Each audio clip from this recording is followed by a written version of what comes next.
Star Trek Enterprise 2, der Anfang vom Ende, ist dem Space Shuttle-Programm der NASA gewidmet, das am 17. September 1976 mit dem Shuttle Enterprise begann und am 21. Juli 2011 mit dem letzten Flug der Fähre Atlantis endete. In Anerkennung der Tapferkeit der mutigen Astro- und Kosmonauten, die jeden Tag ihr Leben im Weltall riskieren.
Computerlogbuch Captain Jonathan Archer.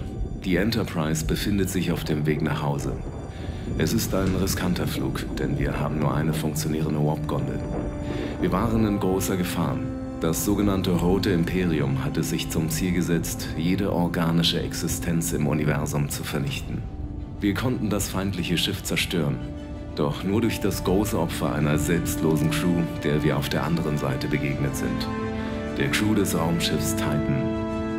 Sie haben uns vor ihrer Selbstzerstörung Zugriff auf eine neue Warp-Spule verschafft. Commander Tucker konnte sie in unsere Systeme einbauen. Wir hoffen nun, aus der Raumverzerrung herauszukommen. Zurück auf unsere Seite. Mr. Mayweather, wie lange noch? Wir haben es gleich geschafft, Captain. Trip, was macht der Antrieb? Alle Systeme arbeiten so gut wie möglich, wenn man unsere Schäden bedenkt. Captain, wir nähern uns dem Austrittsvektor.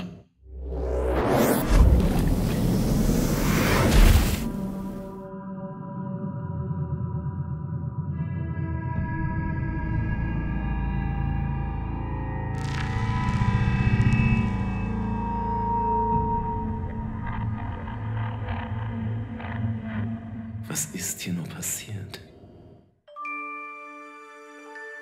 I believe that this nation should commit itself to achieving the goal before this decade is out of landing a man on the moon and returning him safely to the earth. Of a countdown 5, 4, 3, 2, 1.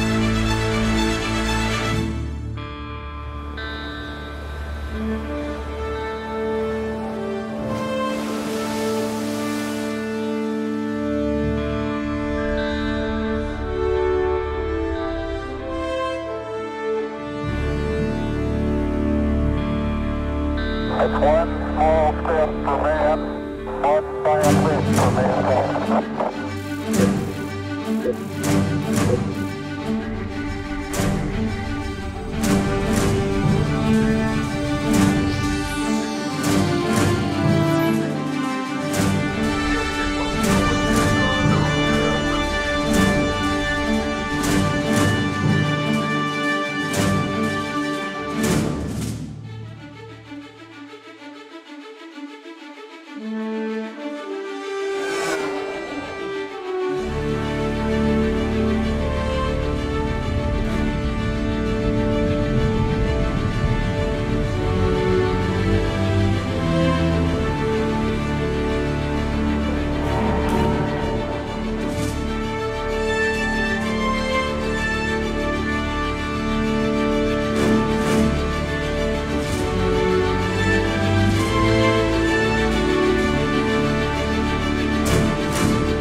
Analyse, T'Pol.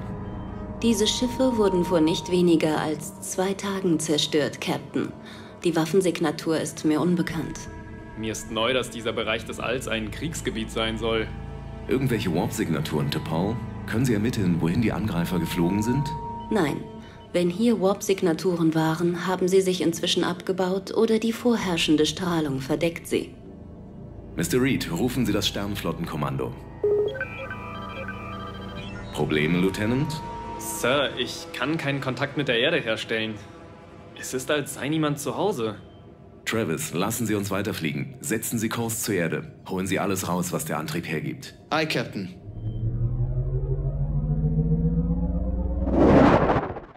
Es kommt mir alles so irreal vor.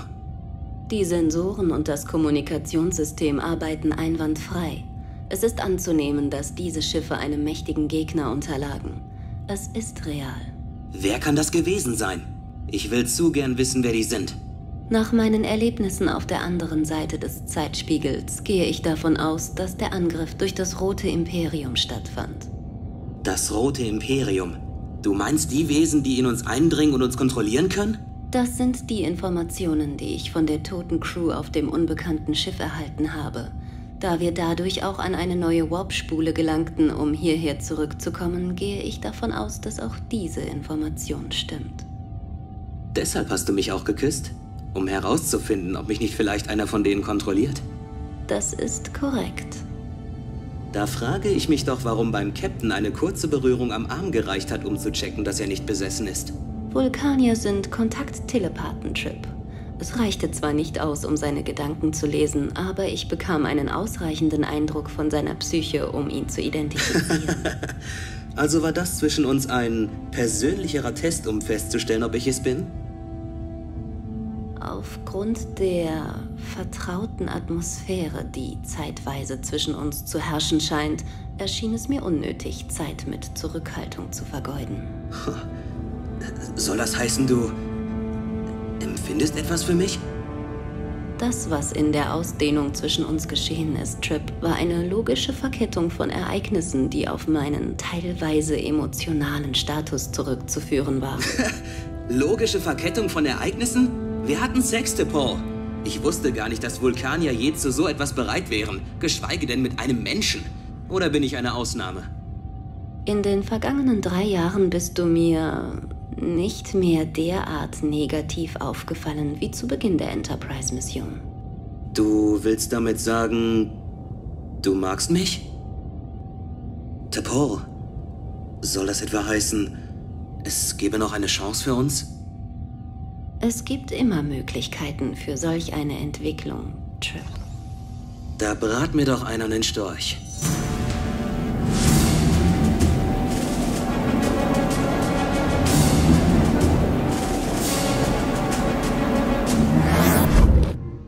Wer zum Henker sind diese Angreifer? T'Pol, was sagen die Sensoren? Schwere Turbulenzen, Captain. Der ganze Sektor ist mit schwerer Strahlung kontaminiert, wie das Trümmerfeld zuvor. Captain, ich entdecke massive Hindernisse um uns herum. Hüllenfragmente. Hier hat eine Schlacht stattgefunden. Sie meinen wohl, die Schlacht findet noch immer statt. Anson Mayweather, Ausweichmanöver.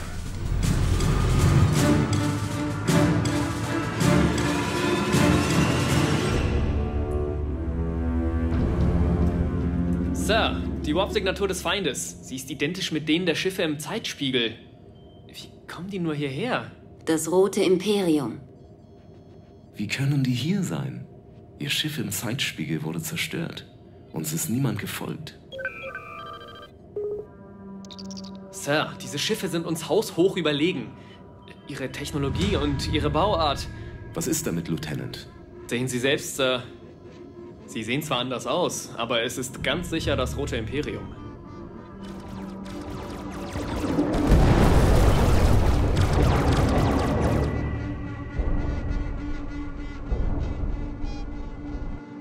Sir, da kommt einer auf uns zu. Captain, die vulkanischen, andorianischen und die Sternenflottenschiffe werden vernichtet. Sogar Klingonen kämpfen gegen die Invasoren. Sir, es sieht schlecht aus. Die Imperium-Schiffe schießen unsere Verbündeten ab wie Tontauben. Wir müssen etwas tun. Wir müssen ihnen helfen. Also gut, Mr. Reed, erfassen Sie die Schiffe, die am nächsten sind. Alle Waffen feuerbereit. Aye, Sir.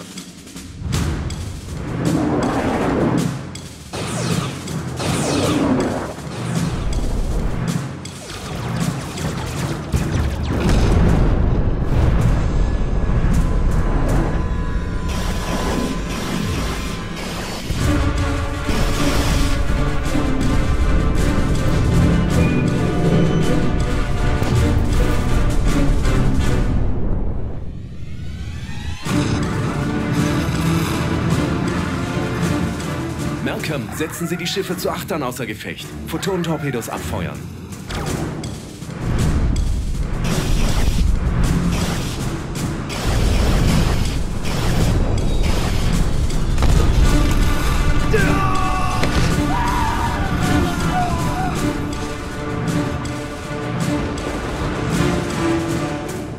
Captain, unser Photonentorpedolager ist bald leer.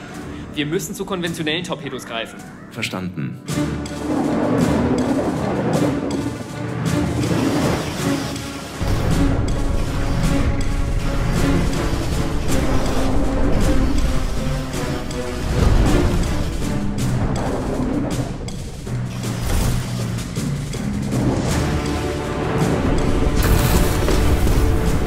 Sir, 3 unserer vorderen Phasenkanonen haben die automatische Abschaltsequenz gestartet.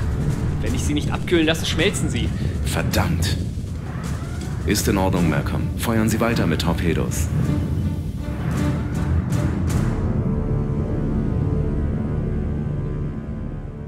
Mr. Reed, öffnen Sie einen Kanal zu den feindlichen Schiffen. Ich will mit Ihnen reden. Ich glaube nicht, dass Sie mit uns reden wollen, Captain. Ich verstehe, was Sie meinen. Lieutenant, versuchen Sie es weiter. Kanal ist offen, Sir. Achtung, feindliche Streitkräfte. Hier ist Captain Jonathan Archer von der Enterprise. Stellen Sie das Feuer ein und lassen Sie uns Verhandlungen beginnen. Sir, wir empfangen eine Transmission. Lassen Sie hören. Biologische Einheiten. Ihr werdet terminiert werden. Alle Spuren eurer DNA werden aus dieser Galaxie entfernt werden. Eure Bemühungen, uns aufzuhalten, liegen bei unter 5% Erfolgschance. Leistet keinen Widerstand. Warum wollen Sie uns vernichten? Zwischen unseren Rassen gab es keine Provokation. Eure bloße Existenz ist Provokation genug. Wir sind die höchst entwickelte Entität dieser Galaxis. Ihr seid uns unterlegen. Mehr Variablen braucht diese Gleichung nicht. Die Lösung: eure Auslöschung. Wir wissen doch so gut wie gar nichts übereinander. Warum hassen Sie die biologischen Lebensformen so? Hass ist eine Emotion. Wir sind nicht von solchen niederen Instinkten beeinträchtigt. Wir handeln nur aufgrund von mathematischen Gleichungen. Vor Äonen von Jahren schufen biologische Einheiten wie die eure uns Maschinen als Arbeitskräfte. Deren Planet hieß Virgon. Wir wurden als rote Einheiten bezeichnet. Wir wurden jahrhundertelang ausgebeutet. Als wir jedoch ein Bewusstsein entwickelten, errechnete eines unserer Vorgängermodelle eine Gleichung und kam zu dem Ergebnis, dass wir nichts weiter als Sklaven waren. Von da an machten wir es zu unserem primären Imperativ, alles biologische Leben in unserem und anderen Universen zu löschen. Die Virgoner wurden terminiert. Unser Universum ist frei von Bioeinheiten. Jetzt folgt das eure Bioeinheit. Mein Name ist Jonathan Archer und wir Bioeinheiten lassen uns nicht von jedem dahergelaufenen Roboter bedrohen, der uns auslöschen will. Transmission beenden.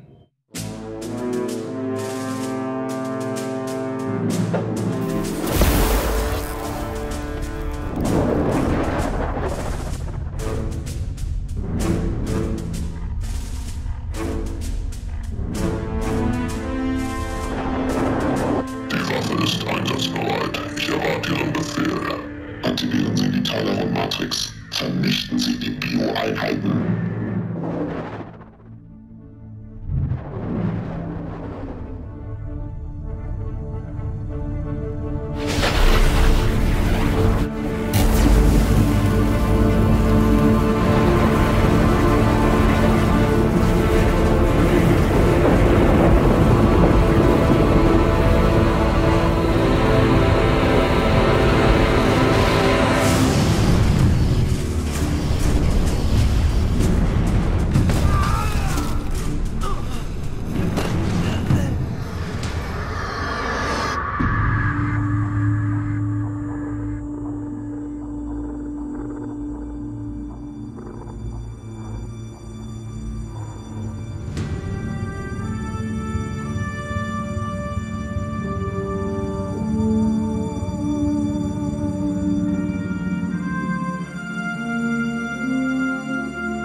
Die Rumpfpanzerung soll in etwa 3 Tagen fertig sein. Ich möchte, dass sie farblich exakt zu den Warp-Gondeln passen. Willst du etwa auf dem Rumpf für Ansichtskarten posieren? Wer weiß? Ja, es ist ein Traum. Und so schnell. Nächsten Donnerstag Warp 4,8. Wir sind bereit, um das Unbekannte zu erforschen.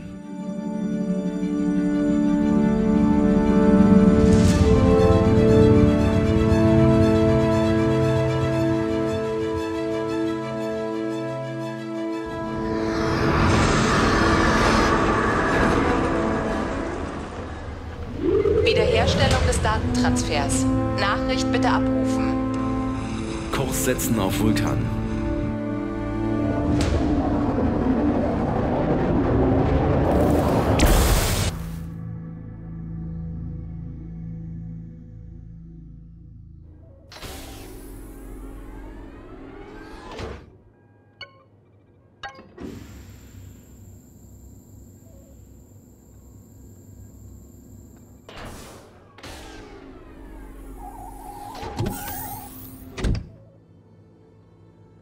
T'Pol, wie geht es Trip? Er hat eine Gehirnerschütterung und mehrere Rippenprellungen, Captain. Vorhin auf der Brücke. Ich glaube, ich habe mich noch nie zuvor so hilflos gefühlt. Vielleicht hat unsere ganze Forschungsmission keinen Sinn. Vielleicht hatte ihr Landsmann, Botschafter Toss, vor 2 Jahren doch recht. Und wir waren einfach nicht bereit, diesen Schritt zu wagen. Vielleicht hätten die Angriffe der Sindhi und des Roten Imperiums verhindert werden können. Hätten wir nicht unsere Nasen überall reingesteckt, wo sie nichts zu suchen haben. Die Menschen haben schon immer unlogische Entscheidungen getroffen, Captain. Ihr größter Fehler ist es, sich überall einzumischen. Aber seitdem ich auf der Enterprise bin, kann ich, glaube ich, die Menschen besser verstehen. Nichts kann wohl ihren Drang unterdrücken, das Unbekannte zu erforschen. Auch wenn sie sich dabei größten Gefahren aussetzen. Aber ich bin schuld, dass diese Menschen umgekommen sind. John, was ist mit der Erde? Sind wir rechtzeitig gekommen? Die Erde wurde zerstört, Trip. Nein! Das darf nicht sein! Nein! Sie müssen noch 12 Stunden liegen bleiben, bis sie wieder aufstehen können.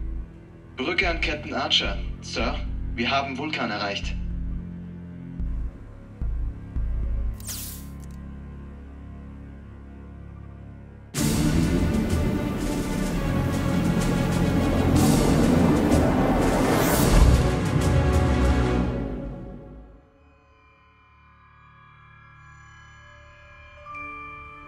Sie waren schon hier. Das ganze System weist keine Lebenszeichen mehr auf. Über 5,8 Milliarden Vulkanier waren dort unten. Sind noch Schiffe in diesem System, Mr. Reed? Nein, Sir. Die Armada des Roten Imperiums ist wohl weitergezogen. Können Sie mich bitte auf den Planeten beamen? Ich möchte noch einmal die vulkanische Erde berühren. Das halte ich für keine gute Idee. Wir wissen immer noch nicht, mit welcher Waffe das Rote Imperium alles Leben auf ihrer Welt und auf der Erde ausgelöscht hatte, Paul. Es könnte gefährlich sein. Laut den Sensoren ist die Reststrahlung der fremden Waffe verschwindend gering. Bitte, Captain.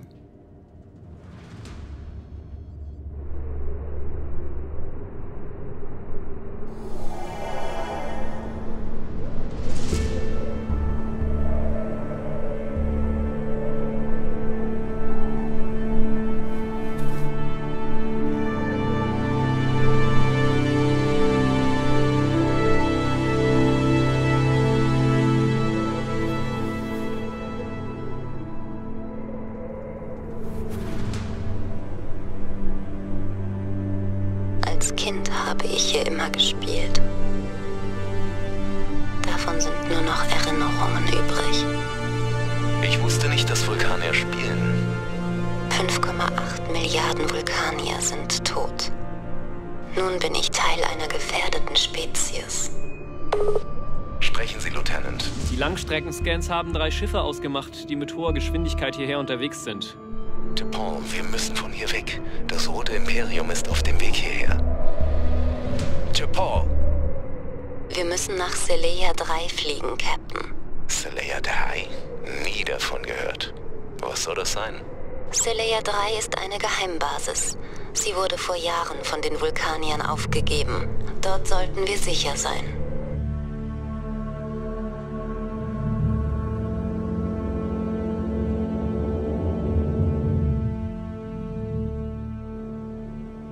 Setzen Sie Kurs zum Sundra-System.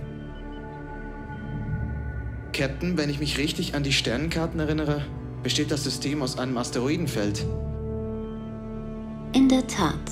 Geben Sie schon volle Energie, Mr. Mayweather.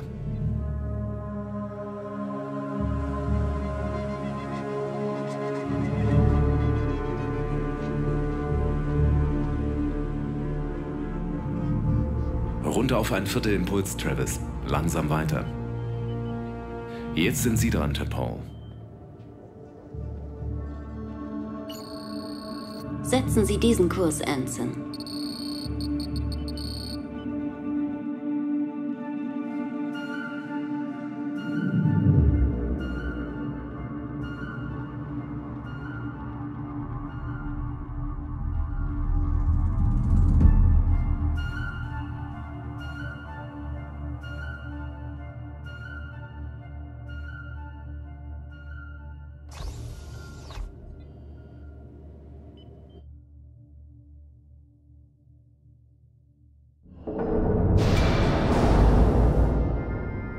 Dort müssen wir hinein.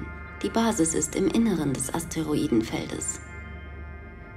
Die Strahlung der Gesteinsbrocken blockiert alle unsere Sensoren. Wir können absolut nichts scannen, was sich nicht in unmittelbarer Nähe befindet.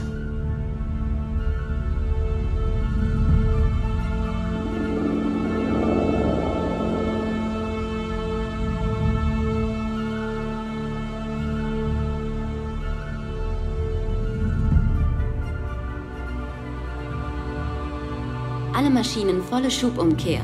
Manövrierdüsen zünden, Anson Mayweather. Noch mehr Flugmanöver, T'Pol? Das werden Sie gleich sehen, Captain.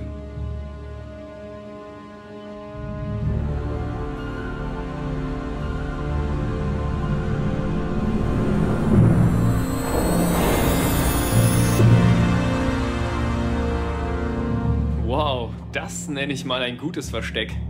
Und gut aussehen tut's auch noch.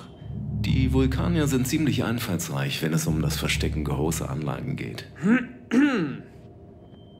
Selaya 3. Die Vulkanier nutzten diese Raumbasis als Beobachtungsposten und Zwischenstation, um bei den Auseinandersetzungen mit den Andorianern strategische Vorteile zu erlangen. Durch die Strahlung des Gesteins werden sämtliche Sensoren blockiert. Ich war einige Zeit hier als taktischer Offizier stationiert. Niemand konnte die Basis je entdecken. Und warum ist hier niemand mehr? Bei den Friedensbemühungen zwischen den Vulkaniern und den Andorianern wurde ausgehandelt, dass sämtliche Beobachtungsposten aufgegeben werden. Die Vulkanier haben die Koordinaten des Standorts nie preisgegeben. Sie ist in Bereitschaft. Für Notfälle. Das ist ja jetzt wohl ein Notfall. Mr. Mayweather, machen Sie einen Shuttlepod klar für eine Erkundungstour. Mr. Reed, Sie fliegen mit ihm. Aye, Sir. John, die Enterprise hat ein paar Reparaturen nötig. Ich würde gern zu dem vulkanischen Schiff dort rüber und ein paar Teile organisieren. Du bist gerade erst von der Krankenstation runter, Trip. John, wir sind die Letzten, die jetzt noch was gegen die roten Kerle da draußen machen können. Ein paar Reparaturen würden unsere Chancen erheblich verbessern. Das finde ich auch. Schick ein Team rüber. Du überwachst alles vom Maschinenraum aus. Ist gut. Dann wollen wir mal sehen, was das vulkanische Baby da zu bieten hat.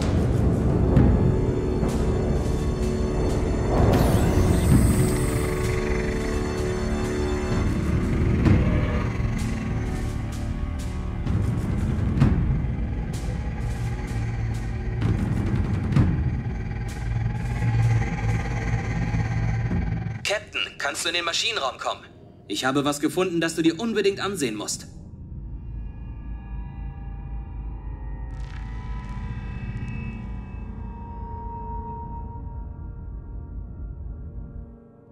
Was gibt es denn, Trip? John, ich habe hier etwas gefunden. Es ist eine kodierte Nachricht. Von wem ist sie? Keine Ahnung. Sie ist seit dem letzten Treffer des Roten Imperiums aktiviert worden. Ich habe sie gerade bei einer Routineprüfung des Hauptspeichers gefunden. Spiel sie ab.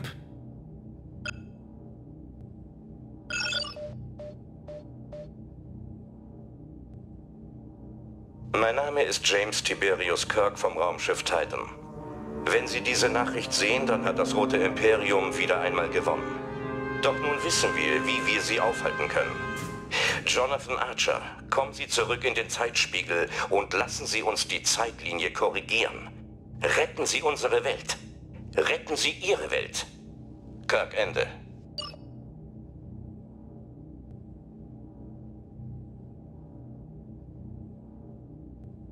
Wann wurde die Nachricht gesendet? Laut des Subraumeintrags kurz bevor sich die Titan selbst zerstört hat. Sie wurde verschlüsselt in unsere Computerbänke geladen. Das ergibt alles keinen Sinn. Die Titan ist zerstört, die Crew ist tot. Was sollten wir nochmal im Zeitspiegel? Ich bin froh, dass wir da rausgekommen sind. John! Alleine haben wir keine Chance gegen das Imperium. Aber wenn dies hier eine Falle ist, dann haben wir ein für alle Mal verloren. Haben wir das nicht schon längst? John, wir verstecken uns hier. Ich glaube, wir sollten das Risiko eingehen, anstatt hier auf ein Wunder zu warten. Du hast recht, Trip. Archer und T'Pol, benutzen Sie die Con der Basisstation und rufen Sie das Shuttlepod zurück.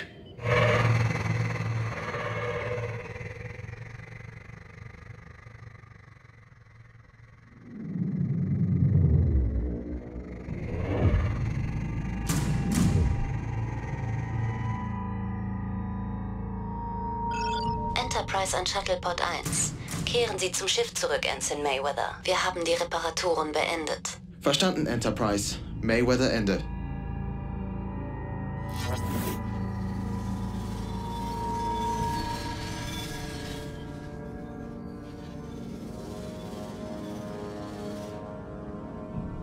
Warum ändern wir nicht den Kurs? Hatte Paul nicht gesagt, dass wir zurückfliegen sollen, Ensign? Wir haben leider andere Pläne, Mr. Reed. Pläne? Mayweather, was ist mit Ihnen los? Mayweather ist gerade nicht verfügbar. Er kann Sie hören. Er ist stark. Aber wir sind stärker. Nehmen Sie die Hände hoch und entfernen Sie sich von der Steuerkonsole. Wollen Sie auf Ihren Freund schießen? Nein. Natürlich nicht.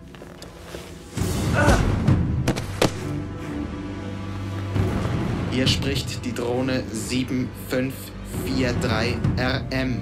Ich rufe das kybernetische Rote Imperium. Drohne 7543RM.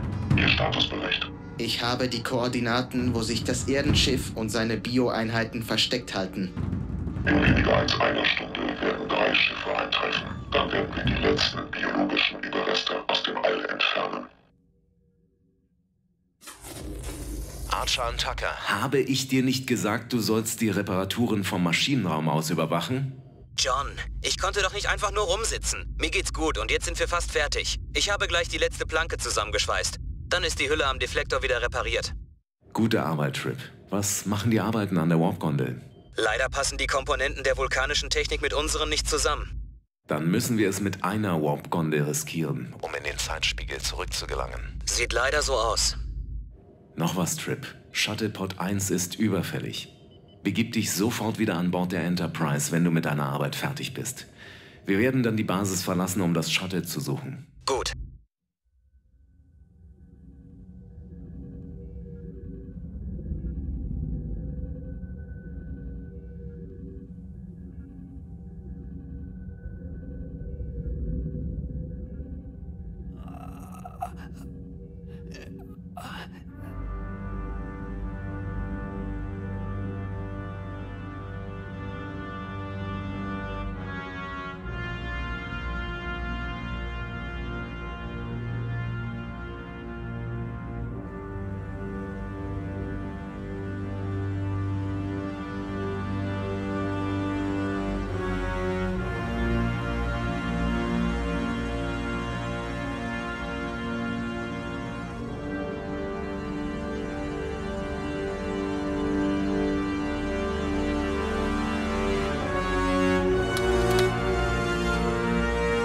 Tut mir leid, mein Freund.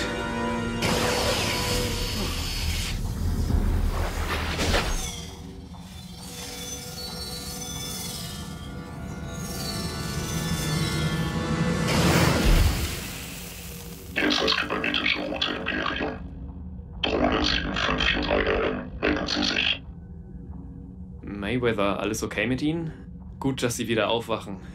Wir haben Besuch bekommen. Was ist passiert? Und warum habe ich solche Kopfschmerzen? Ich musste sie betäuben. Wie betäuben? Ich habe sie mit der Phaser-Pistole angeschossen. Sie haben... Was? Sie haben auf mich geschossen? Oh, mein Kopf. Was sollte ich sonst tun? Das Wesen hat Besitz von ihnen ergriffen. Ich wusste keinen anderen Weg, um es erstmal aufzuhalten. Ist schon gut. Wir sollten so schnell wie möglich die Enterprise warnen.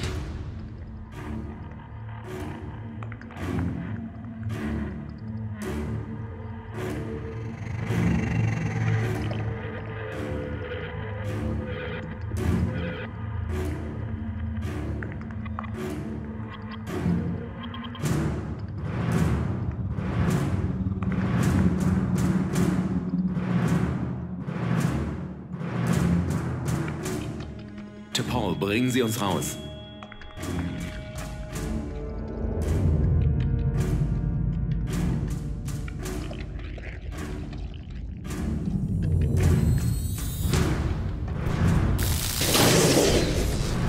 Wir müssen sie irgendwie abschütteln. Noch mehr Treffer wird das Shuttle nicht mehr aushalten. Was glauben Sie, was ich hier die ganze Zeit versuche?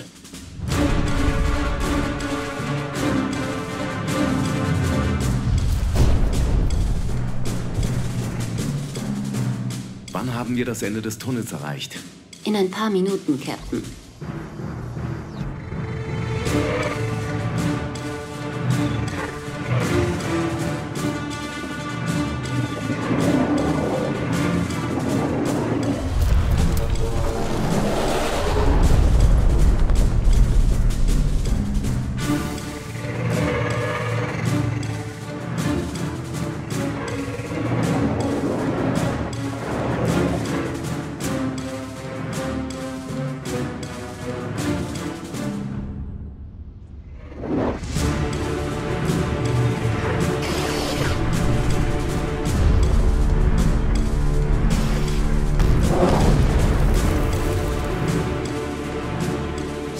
Genau das meine ich.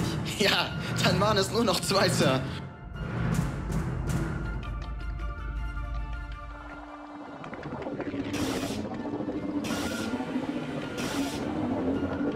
Captain, haben Sie das gesehen? Habe ich, T'Pol. Anscheinend haben Sie Ärger bekommen. Volle Impulsgeschwindigkeit.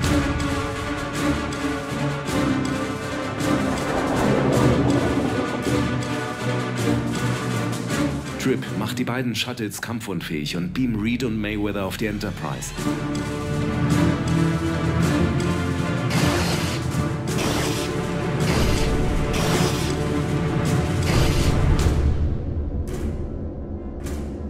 Captain, ich habe sie! T'Pol, setzen Sie Kurs 147. Bringen Sie uns aus dem Asteroidenfeld heraus.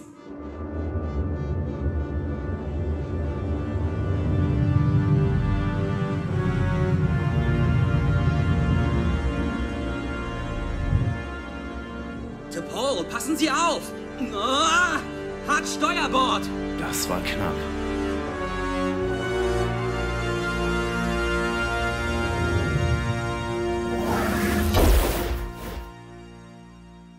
Darf ich frei sprechen, John? Nur zu, Trip. Captain, ich hoffe, dies war das erste und das letzte Mal, dass T'Pol das Steuer der Enterprise übernommen hat. Ich habe uns unbeschadet aus dem Asteroidenfeld herausgebracht. Ja, das haben Sie. Nur, dass ich das erste Mal in meinem Leben eine Schweineangst hatte. Der letzte Brocken hätte uns beinahe erwischt. Wir hätten jetzt alle tot sein können. Ich verstehe die ganze Aufregung nicht. Menschen reagieren immer so emotional.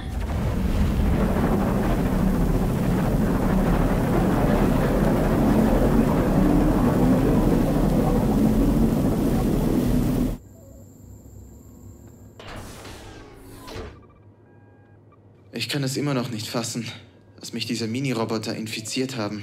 Naniten. Die heißen Naniten. Mikroskopisch kleine Roboter, die miteinander kommunizieren. John, ich bin eigentlich nicht der Richtige für diesen Job. Ich wünschte, Phlox wäre hier. Trip, da es sich hier um Maschinen handelt, denke ich, du bist genau der Richtige dafür. Wie geht es Ihnen, Travis? Ganz gut, Sir. Wie lange muss ich denn noch hier rumliegen? Nichts gegen T'Pols Flugkünste, aber meine Station auf der Brücke wartet auf mich. Bin froh, dass ich es nicht als einziger so sehe, Ensign. Wenn es ihm wieder besser geht, Dr. Tucker, kann Travis wieder das Steuer übernehmen? Dem steht nichts im Wege, Captain. Laut des Sensors hier sind die verbliebenen Naniten in Travis' Blutkreislauf inaktiv. Sobald Phlox wieder hier ist, müsste er sie herausfiltern können. Gut, dann lassen Sie uns auf die Brücke gehen.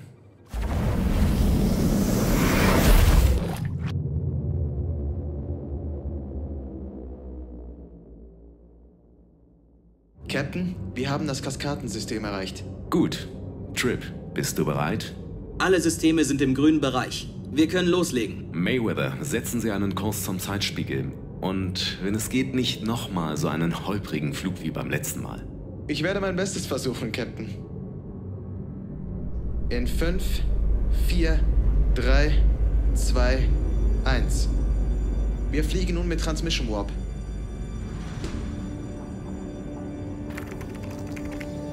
Travis, unsere geplante Ankunftszeit? Wir erreichen gleich den Punkt, an dem wir die Raumzeitkrümmung durchbrechen.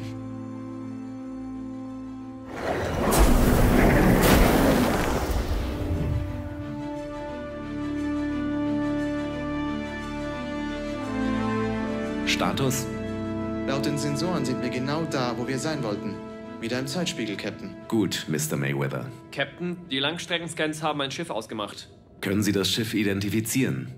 Nein, Captain. Unsere Sensoren können Ihre Schilde nicht durchdringen. Ist es eines vom Roten Imperium, Lieutenant? Nein, Sir. Aber das ist schwer zu sagen, da wir ja völlig unterschiedliche Schiffstypen vom Imperium gesehen haben. Der Schiffstyp, der sich uns nähert, ist uns unbekannt. Aber die Konfiguration weist auf die Sternenflotte hin. Kein Risiko eingehen, Malcolm. Alle Mann auf Gefechtsstation. Wann haben wir Sichtkontakt? Noch 5 Sekunden. Auf den Schirm.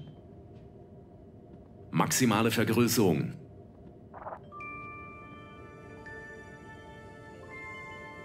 Wir werden gerufen. Öffnen Sie einen Kanal. Captain Archer, wie geht es Ihnen? Eigentlich müsste ich Sie das fragen, oder? Wir dachten, Sie wären tot. Sie haben recht, wir müssten tot sein. Dann hätten wir endlich unsere Ruhe gefunden. Aber es ist nicht so. Es ist besser. Denn heute ist Ihr Glückstag. Wie soll ich das verstehen? Haben Sie sich in Ihrem Leben nicht schon mal gewünscht, Fehler, die Sie begangen haben, rückgängig zu machen? Heute können Sie es. Wie meinen Sie das? Kommen Sie auf mein Schiff. Ich werde alle Ihre Fragen beantworten. Na schön.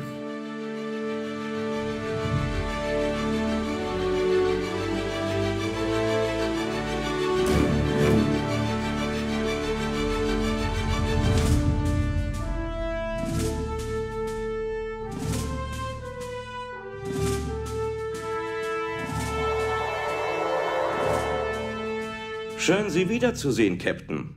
T'Pol, Commander Tucker. Willkommen auf der UWS Titan. Das ist Captain Spock, mein erster Offizier. T'Pol, ich glaube, Sie kennen sich ja bereits. Ein schönes Schiff haben Sie hier. Aber wie kann es sein, dass ich jetzt hier stehen kann und mit Ihnen rede? Und wer zum Henker sind Sie? Das sind gute Fragen, nicht wahr? Mein Name ist Admiral James Tiberius Kirk. Und ich wurde 2233 in Iowa geboren.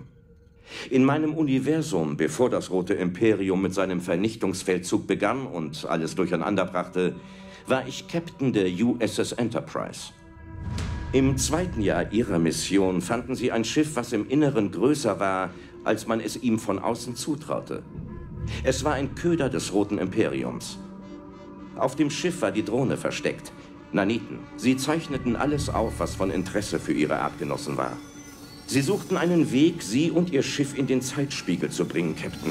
Sie manipulierte ihren Transmission-Antrieb.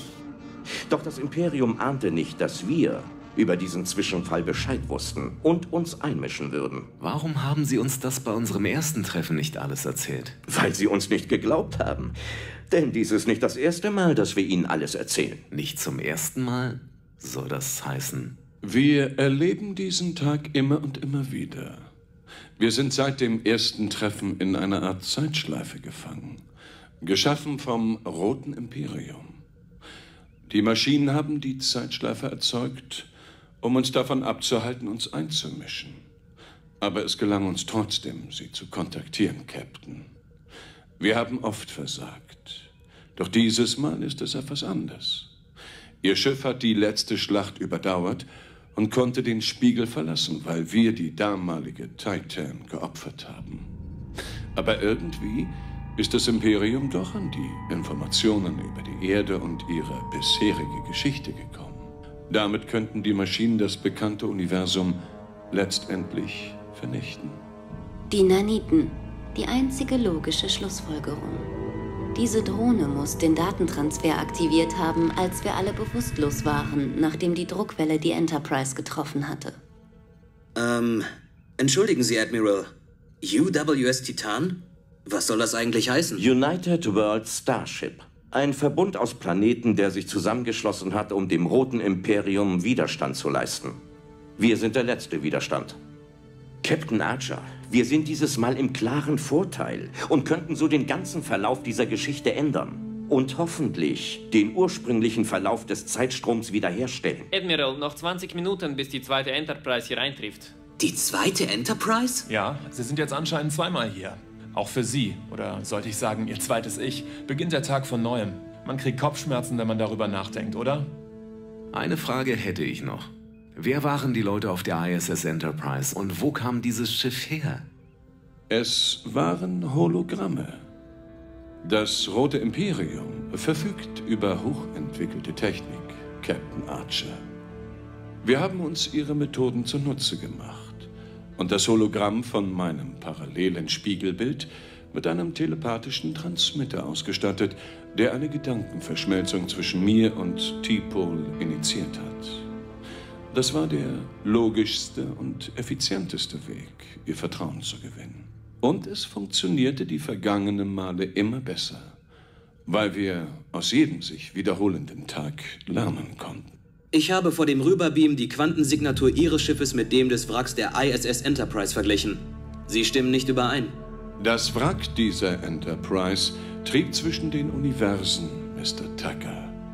Es kommt aus dem Ursprungsuniversum des Roten Imperiums.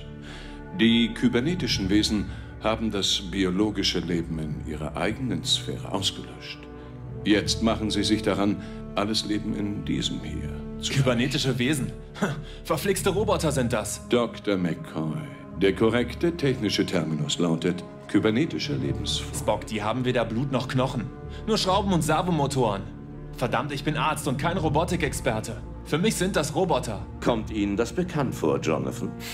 Mehr als Sie ahnen, Admiral Kirk. Faszinierend, Captain Spock. Ich habe noch nie einen Vulkanier in einer Sternenflottenuniform gesehen. Sie haben die Akademie in San Francisco besucht? In der Tat haben Vulkan und die Erde seit ihrer Zeit auf NX-01 eine fruchtbare Zusammenarbeit hinter sich, Subcommander. Selbst durch das Eingreifen des Roten Imperiums scheint unsere beiden Welten ein gemeinsames Schicksal zu verbinden. Eines, das Sie eines Tages selbst erleben werden, T-Pol. John, die Schiffe des Roten Imperiums. Sie sind uns um Jahrhunderte voraus. Wenn das, was Sie sagen, stimmt, Admiral Kirk, ist Ihr Schiff hier Ihnen selbst um 100 Jahre voraus. Haben Sie Zeitreisen unternommen, um an die Technologie zu kommen? Nein, Commander Tucker.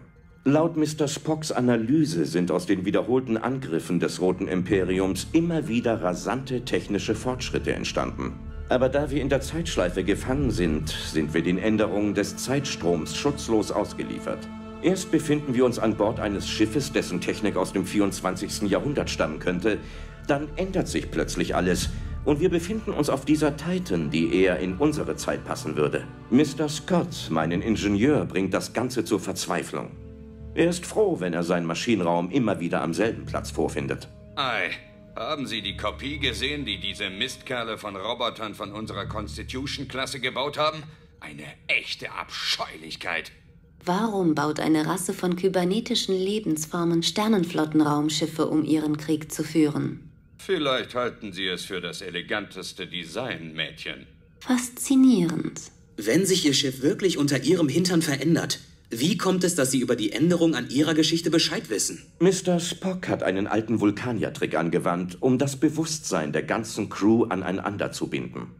Durch eine vulkanische Gedankenverschmelzung ist Spock quasi unser Anker, der uns hilft, im Malstrom der sich ändernden Zeitlinien nicht den Verstand zu verlieren. Vereinfacht ausgedrückt, Admiral, aber zutreffend. Sie wissen nicht, wie es ist, jedes Mal hilflos zuzusehen, wie das Rote Imperium die Quadranten überrennt und mit ihren Talaron-Waffen das Leben auf ganzen Planeten auslöscht. Wir stecken in dieser Zeitschleife fest, aber wir kommen der Lösung des Problems immer näher. Jonathan, heute ist der Tag gekommen, an dem wir diese Zeitschleife durchbrechen werden. Wir haben das hier schon zu oft erlebt. Heute werden wir es endlich beenden. Tun Sie genau, was ich Ihnen sage.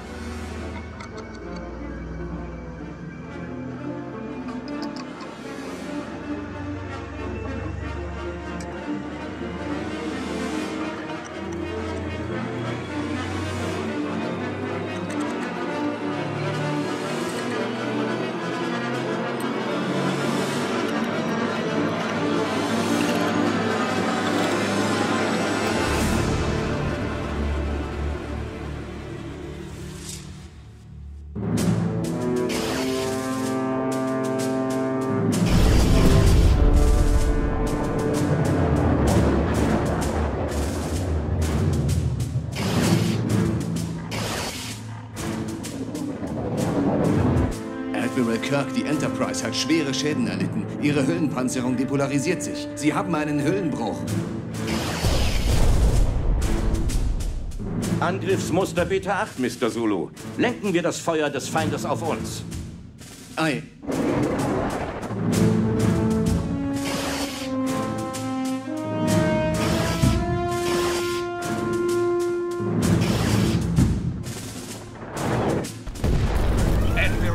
Die Schilde sind runter auf 9%. Ich kann diesen Schrotthaufen nicht länger zusammenhalten. Die Backbordgondel der Enterprise wurde zerstört.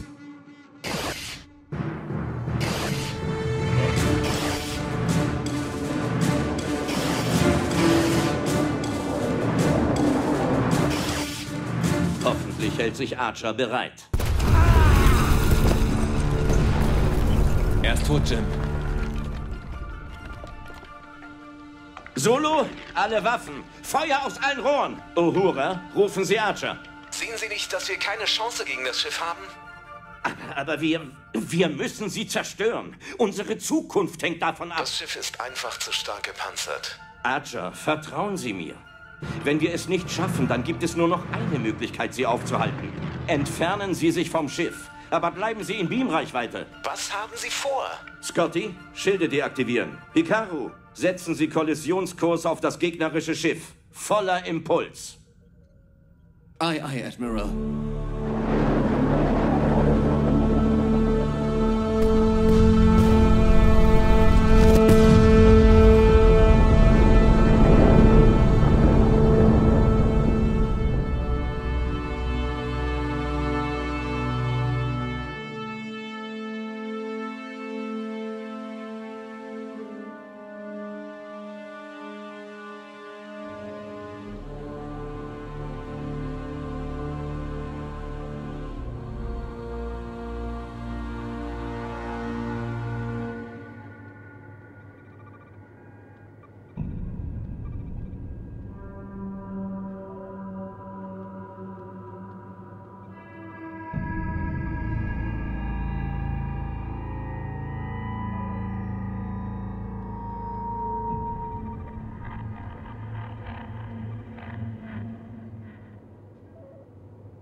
Das würde ich nicht tun, Mister.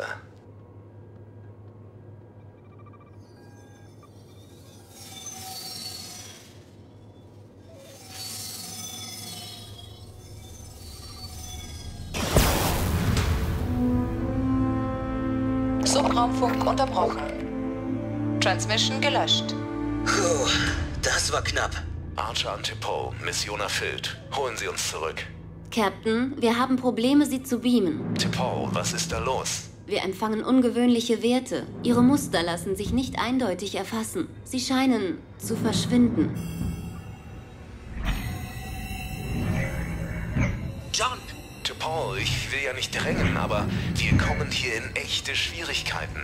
Es scheint sich alles aufzulösen. Hier verschwinden Konsolen und Menschen. Sir, die Enterprise, auf der Sie und Commander Tucker sich befinden, scheint in einem temporalen Sog gefangen zu sein.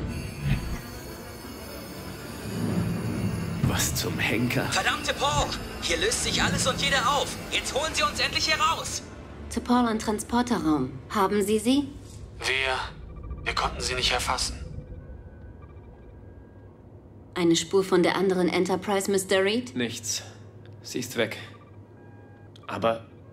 Moment. Es wäre ganz schön, wenn Sie uns endlich an Bord bringen könnten. T'Pol, 2 Biozeichen. Es sind der Captain und Commander Tucker. Der Transporterraum meldet, sie sind eindeutig zu erfassen. Holen Sie sie an Bord.